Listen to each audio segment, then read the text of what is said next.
ममता बनर्जी को एक और झटका लगा है और ममता बनर्जी की पार्टी तृणमूल कांग्रेस से एक और सांसद ने इस्तीफा दे दिया और टीएमसी सांसद सुष्मिता देव ने आज पार्टी से छोड़ दी और राज्यसभा से इस्तीफा दे दिया।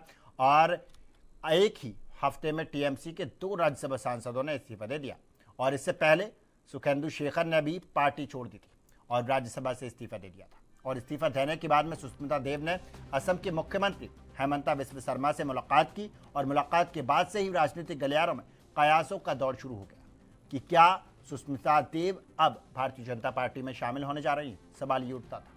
और आपको बता दें कि सुष्मिता देव असम के सिलचर से लोकसभा सांसद रह चुकी हैं और कांग्रेस पार्टी से, और तृणमूल कांग्रेस प्रमुख ममता बनर्जी की पार्टी पर पकड़ कमजोर होती जा रही है, ये सवाल उठता है। और बागी नेता ऋतविराज बनर्जी के समर्थन में 61 विधायकों के आने के बाद अब यह बगावत संसद तक पहुंच चुके हैं और उनके भरोसेमंद सहयोगी सुखेंदु शेखर रॉय के राज्यसभा छोड़ने के बाद में सुष्मिता देव ने भी उच्च सदन से इस्तीफा दे दिया और जिससे ममता की खेमे को एक और झटका लगा और एक हफ्ते के अंदर ये दूसरा इस्तीफा है।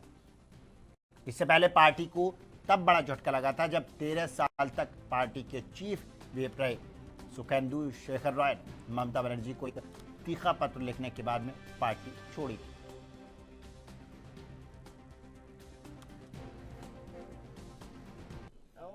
टीएमसी की तरफ से या ममता बनर्जी की तरफ से आपके पास कोई फोन आया हो या कॉल आया हो कि आपने क्यों रिजाइन दिया? मैं एक सेकंड मैं ममता दीदी के बारे में कुछ कमेंट नहीं करूंगी और ये तय है, पर ये जरूर है, हाँ मैंने तृणमूल कांग्रेस छोड़ा है और देखिए मुझे मेरा जो फ्यूचर स्टेप होगा मैं विस्तारित रूप से आप लोगों के साथ प्रेस मीट करके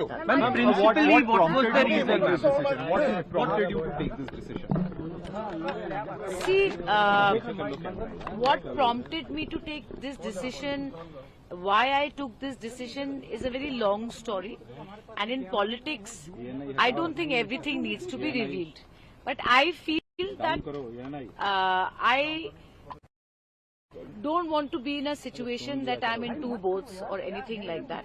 That's not the right way to do it, because the family background I have, the upbringing I have, I have never stayed in one party and served in another party. कल्याण ने कहा कि शिकायत सांसदों को थी पहले से, तो पहले पार्टी के अंदर लोग क्यों नहीं बताए कि अब नाराज हो रहे हैं, इस्तीफा दे रहे हैं, पहले क्यों नहीं बोला? मुझे तो अजीब लगा कि कल्याण बैनर्जी जिनकी बात आप कर रहे हैं मैं नहीं कर रही हूँ, उन्हें तो सुखेंदु जी की तारीफ की कि बड़ा अच्छा पदक्षेप लिया। पॉलिटिशियन आपके मैम कई कलीग थे तृणमूल कांग्रेस में।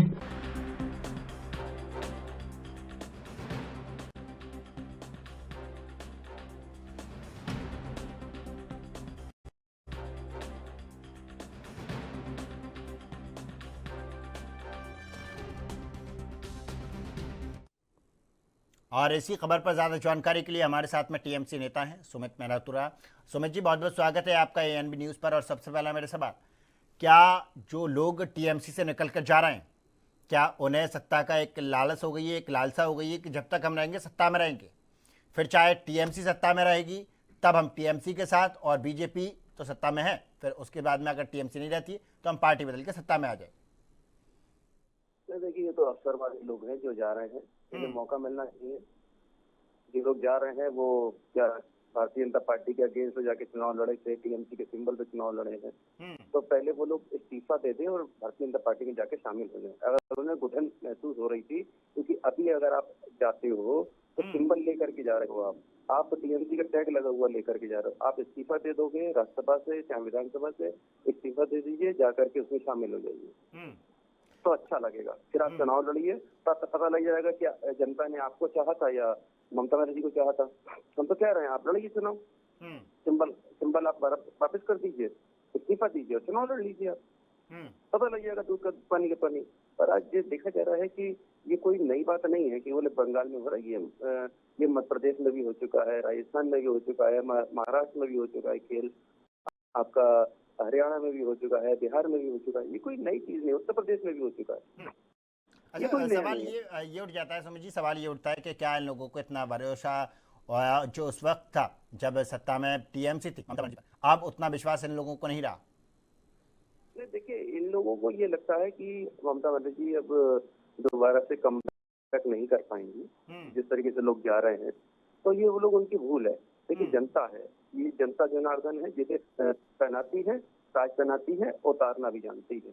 बिल्कुल। ये जनता जनार्दन है, जनता जनार्दन ही ताज पहनाया है, अगर तो ताज उतार भी लेगी। आप देखिए अभी से इनकी टोलाबाजी का चालू हो गया, कई लोग इस पीछे होना चालू हो गया भारतीय जनता पार्टी में। ऐसा नहीं है, कार्यकर्ताओं का आक्रोश बढ़ता चला जा रहा है। जिस तरीके से बुलडोजर चल रहा है, लोगों के घर टूट रहे हैं, छोटे हॉकर्स को बेघर करा जा रहा है, जिन्हें तो कहीं ना कहीं ये चीजें देखने को मिलेंगी आने वाले समय में। थोड़ा सा वेट करिए, अभी जो स्थिति है उससे हम ज्यादा कुछ और कह नहीं सकते।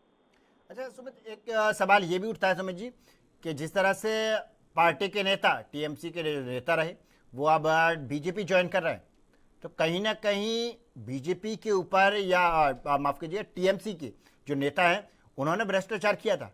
उन्हें लगता है कि अब सत्ता में टीएमसी नहीं रही तो हो सकता है हम पे कार्रवाई हो, और कार्रवाई होने के बाद हम जेल जा सकते हैं, तो इसी का डर हो सकता है उन्हें सता रहा है और इसी की वजह से वो पार्टी चेंज कर रहे हैं। भाई ये तो भारतीय जनता पार्टी को बताना है। जिस तरीके से चुनाव में झूठा प्रोपोगंडा फैलाया पूरे बंगाल में कि भ्रष्टाचारी है सारे टीएमसी के लोग, सारे टीएमसी ने टोलाबाजी करी है, भ्रष्टाचार करा है, पूरे बंगाल में लूटा है, तो अब ये तो भारतीय जनता पार्टी तय करे ना कि जिन लोगों के ऊपर आरोप लगाया था उन लोगों को अपने संग में बैठा लेगी। ये तो वो लोग बताए ना कि आप ही आरोप लगा रहे हो और आप ही अपने संग में कर ले रहे हो, यानी कि आपको तो केवल सत्ता चाहिए, लोगों को तोड़ना चाहिए।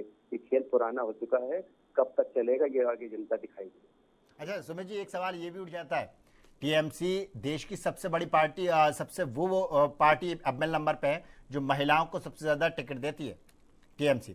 और फिर चाहे लोकसभा की बात हो या राज्यसभा की बात हो, महिलाएं सबसे ज्यादा अगर हैं तो टीएमसी में हैं, और मौजूदा वक्त में सांसद। अब ये देखिएगा कि महिलाओं की राजनीति, आप देखिए कि जिस तरह से सत्ता परिवर्तन हुआ, और सत्ता परिवर्तन के महज 2 महीने ही मुश्किल से हुए, तब तक सारी चीजें निकल के सामने आ गई, और इस तरह की चीजें आ रही हैं कि बहुत अलग।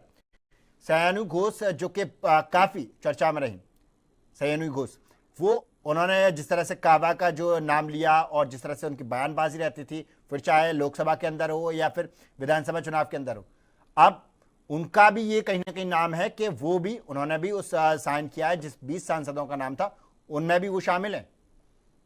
ये तो अफवाहें फैलाई जा रही हैं कि सैनी घोष का भी नाम है, इनका भी नाम है। कोई लेटर जारी हुआ है? मैं तो ये मीडिया के माध्यम से आप लोगों से पूछना चाहूंगा, कोई लेटर आप लोगों के पास आया है 30 सांसदों का जिसमें साइन है? ये अफवाहें मत फैलाइए, अफवाहें मत फैलाइए, अफवाहें बिल्कुल मत फैलाइए। जो होगा सबके सामने आएगा, जितने सांसद होंगे सबके सामने आएंगे। और जो लोग हैं हमारे संग में हैं, बिल्कुल अभी चुप है, कुछ बोल नहीं रहे, पर हाँ ये वेट एंड वॉच कर रहे हैं कि क्या स्थिति होनी है। तो इसमें मैंने ये नहीं कहा कि उनका नाम है, मैंने कहा संभावना है कि उनका नाम भी इसमें शामिल है। नहीं, मैंने ये नहीं कहा कि आपसे कि उनका नाम इसमें है पूरे दावे के साथ, मैंने संभावना बताई कि संभावना ये है कि उनका भी नाम इसमें शामिल हो सकता है। नहीं, तो ये तो वही को तय करना है ना सैनी घोष जी को। ये तो सैनी घोष बता पाएंगे कि वो जाएंगे कि जाएंगे, इसमें मैं क्या बता पाऊँ? बिल्कुल, तो अपना निर्णय होगा कि अगर उन्हें जाना होगा अपना निर्णय होगा, नहीं जाना होगा उनका अपना निर्णय होगा पार्टी के लिए। बिल्कुल सुमित जी, बहुत बहुत धन्यवाद आपका इस पर ज्यादा जानकारी के लिए।